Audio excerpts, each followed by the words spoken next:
and welcome back to a short message for you where I replied to Jordan's sucralose rant. You are completely incorrect in absolutely everything that you are saying. I did this once before, but I feel like that was just way too long and I needed to be more concise, and I think just having my hands down here how I do my readings is just a little bit easier. You are right, it is the sweetness index, but it's not just that. You have to go back to why people are overweight, which is a very, very specific trauma.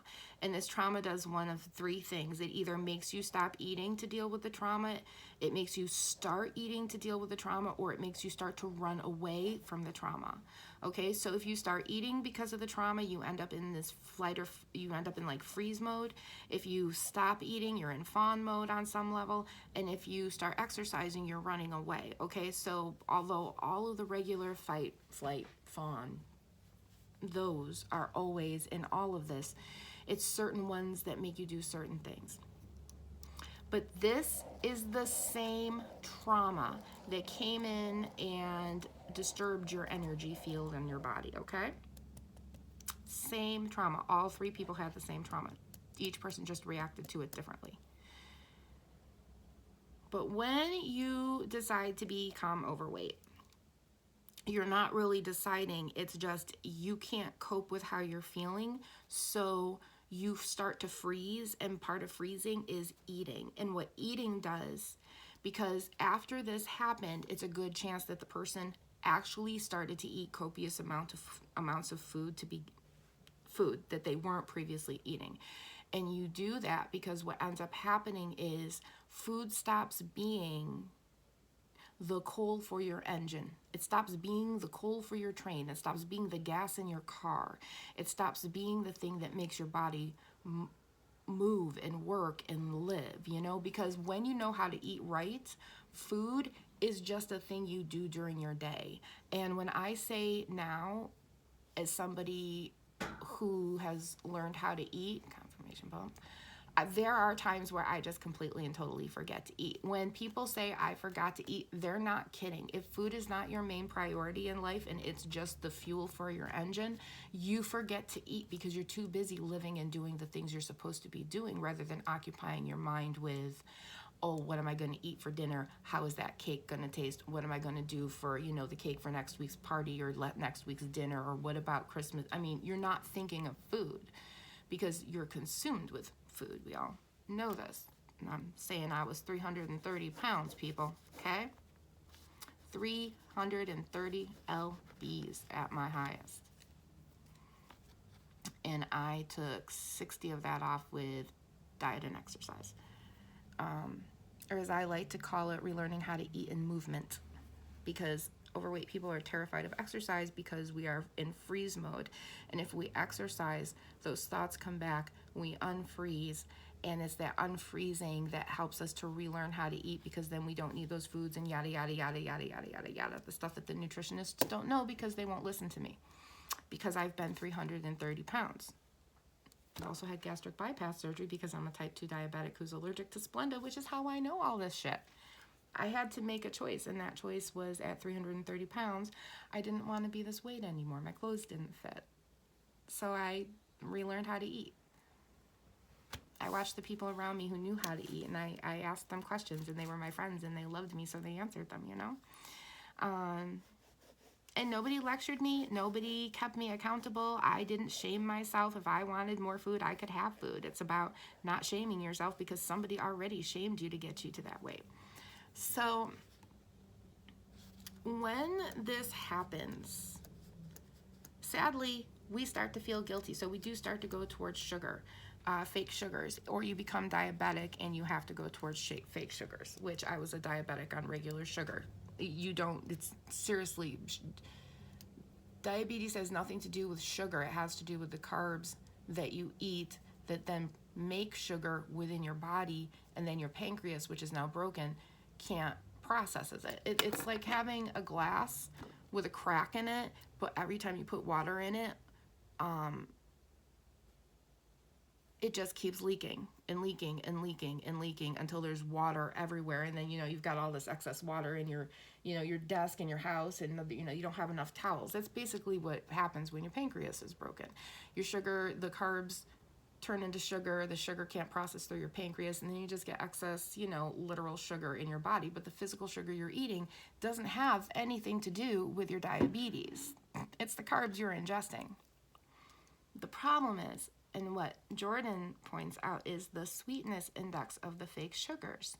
And what ends up happening, and because we don't understand that this is actually a trauma eating disorder, what we tell people is, okay, go ahead, have your fake sugars, do all that. The problem is that nobody's paying attention when I say the sweetness index of Splenda is so incredible that first of all, I'm allergic to it, and it makes it hard for me to breathe when I have Splenda. So I had to make a choice, no fake sugars. And I had that realization about sugar when I was figuring out how to count carbs, and I just needed to be able to put sugar in my coffee.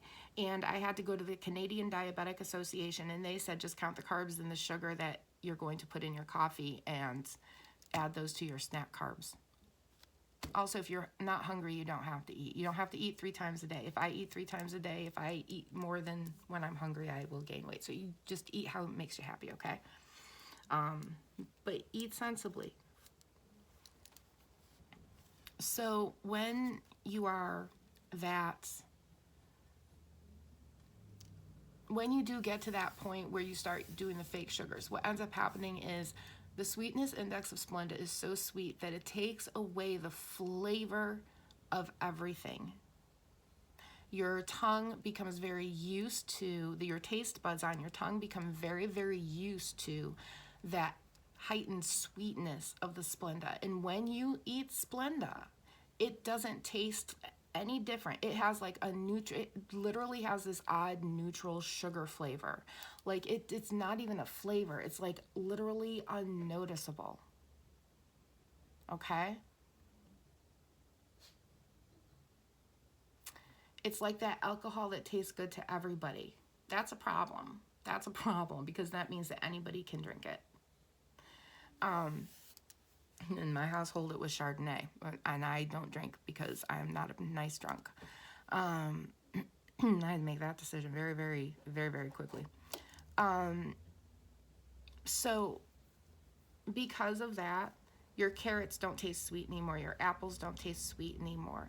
Table sugar will taste either overly sweet or not sweet at all, because your taste buds are looking for that flavor of Splenda, because we are addicted to food.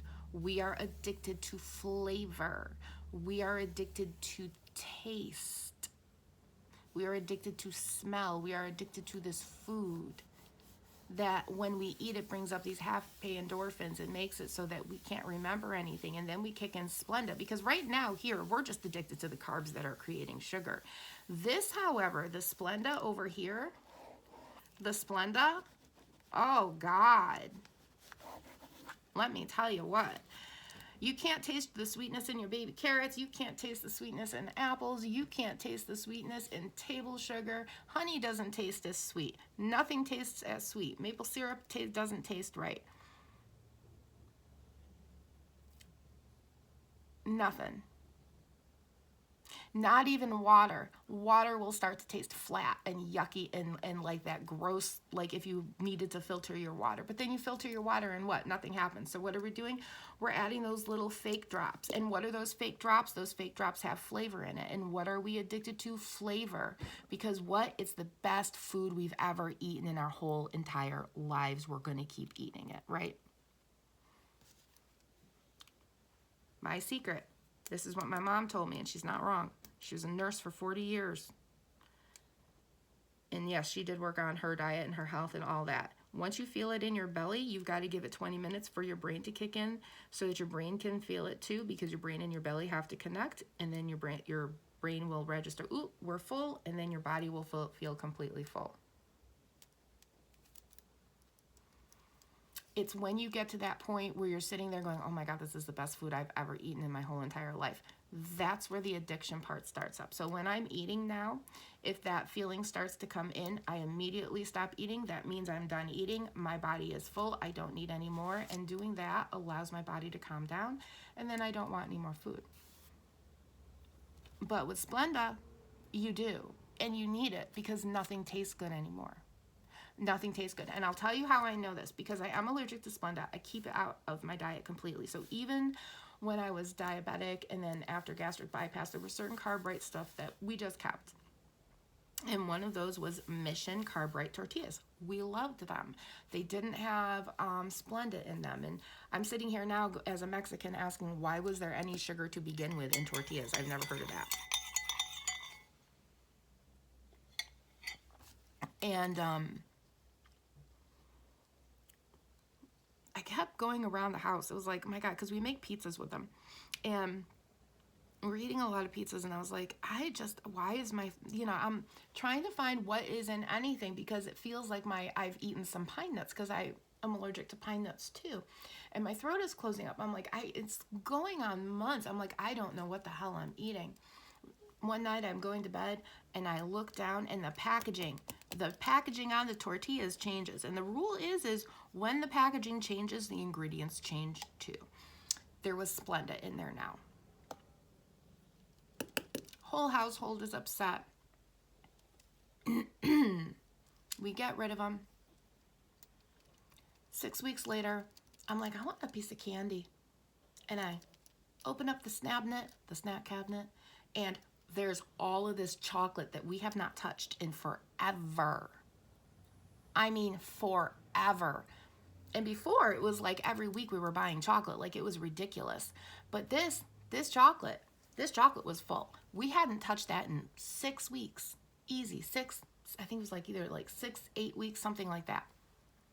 And I walk in the living room and I look at my former spouse and I said, when was the last time you were craving sweets? And he stops, because he's a bigger sweet guy than I am. And he's like, I don't know. He's like, not in a long time.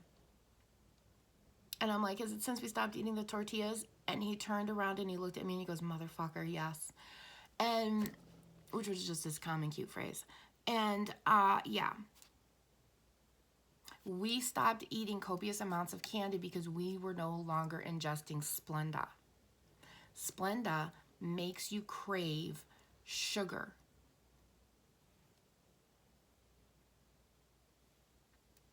Splenda makes you crave sugar. And it's not like, because when you're diabetic, when you start to get up this way, okay, when you're going on that eating disorder, it's carbs. Yes, you're going to eat cake, but you're going to eat cake over Snickers. And if you're going to have Snickers in it, it's better to have like a Snickers, it's better to have like a piece of Snickers cake. Like, that's how you do that. Something is always interrupting me every single time I try to do this, and I'm done. So whatever spirit is doing that, we can stop bringing the cat into it, because you're doing it every fucking goddamn time, and we're all done.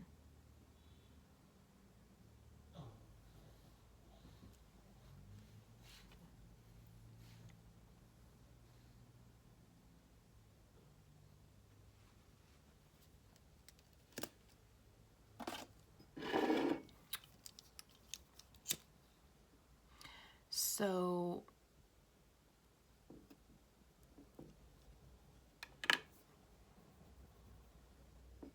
yeah,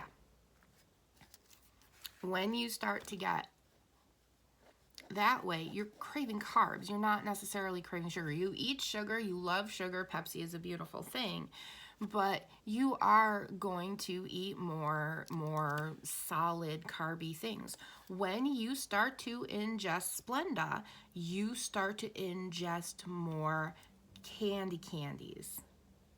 Cakeys. It's less about the potatoes, it's less about the rice, it's less about the buns, and it's more now about the very, very white bread, the very, very sugary things, the very candy that we're going to mix with all of the salt. And can we please stop putting salt on top of every goddamn sweet thing? I hate to tell the world we don't need that much salt in anything. Okay? Because like, this is what happens. This is the rodeo. This is what nutritionists don't listen to. This is a trauma dump eating disorder, where what you're craving is potatoes, rice, Wendy's, McDonald's is a biggie, cakes, pies. You'll eat a lot of fruit here too. You'll eat a lot of fruit. You eat a lot of fruit, a lot of vegetables too. But once Splenda comes into it, you stop eating as much. And when you do eat fruit and veg, you have to dip it in caramel sauce. Sugar-free, of course. And then you have to put, you know, some sugar in your carrots. You shouldn't ever have to put sugar in your carrots. I promise you, they're sweet enough. There was never a reason to begin with. Your parents did it to make you eat them because you wouldn't eat them. And their parents did it to them. There's no reason, you know. But that is true. That is true, though. But that is true, though. Stop arguing with me, Spirit. But that is fucking true. Asshole. Mm-hmm. Children would have eaten it anyway, or maybe they just didn't want carrots.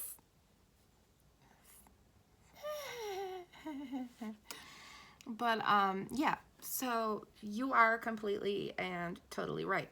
And because of this fake sugar, it sets people up for failure because nobody discusses the fact that this is an eating disorder. And nobody discusses the fact that nobody wants to realize this, which means that not only are we living in the land where the majority of overweight people do not understand this fact that their eating, their weight, and their trauma are connected, but it is completely and totally ignored because who wants to deal with it? But we also have to remember that overweight people really do, and I'm saying this from 330 pounds, we do want to be skinny without having to give up the food that we like.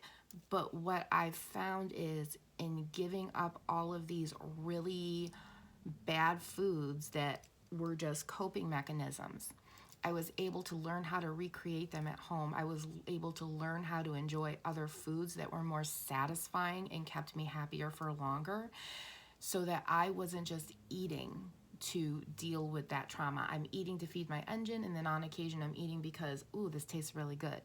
But I don't allow it to go to the point where, ooh, I need to eat another whole bowl of that. Because there are just some things I don't bring in my house because I have no control, you know? I got Skittles out there, and God help me, I put them away the other day, and that's strength. God, I love them. They also make me really sick. But yeah, Jordan is completely and totally right, and that's the reason why.